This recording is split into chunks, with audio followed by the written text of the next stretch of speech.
truck din po ang naaksidente sa may Las Piñas matapos po itong sumalpok sa mga concrete barriers. 3 po ang sugatan, kabilang na ang driver mismo ng truck na naipit pa. Narito po report ni Isay Reyes. Inabutan pa namin inaalis ang dugo ang driver sa minamaneho niyang truck pasado alas 11 ng gabi sa Pamplona 3, Alabang Zapote Road sa Las Piñas City. Halatang halata sa mukha nito ang sakit at hirap ng kanyang pagkakaipit. Ayon sa isang saksi, tila nagulat ang naturang driver sa kasabay nitong sasakyan. Bigla raw napakabig ang truck kaya sumalpok ito sa concrete barriers.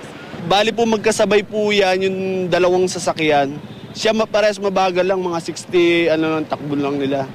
Tapos po, bigla na lang iniwasan niya na siya, gutter pala. Imbis na preno yung mapakan niya, silinyador rin napakan niya. Kaya sobrang gumanon yung kaya naipit yung tao. Yung isa, tumilapon po sa palabas. Yung unang tinakbo sa ospital. Tapos yung isa, nakakapit kaya hindi siya Tapos yung isang driver, yun ang naipit. Isa namang estudyante ng medisina ang agad na tumulong sa naipit na driver. Chinek ko kagad yung mga nandoon sa sasakyan.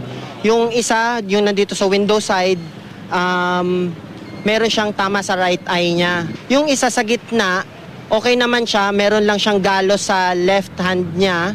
Then yung driver, etong driver, nung tiningnan ko siya, basag yung ngipin niya, then naipit yung kanyang right leg sa manibela.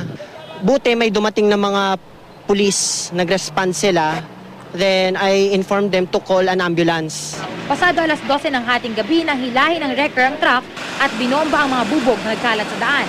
Bukod sa driver, sugatan din ang 2 pa niyang pasahero na nauna lang isinugod sa ospital. Isay Reyes, GMA News.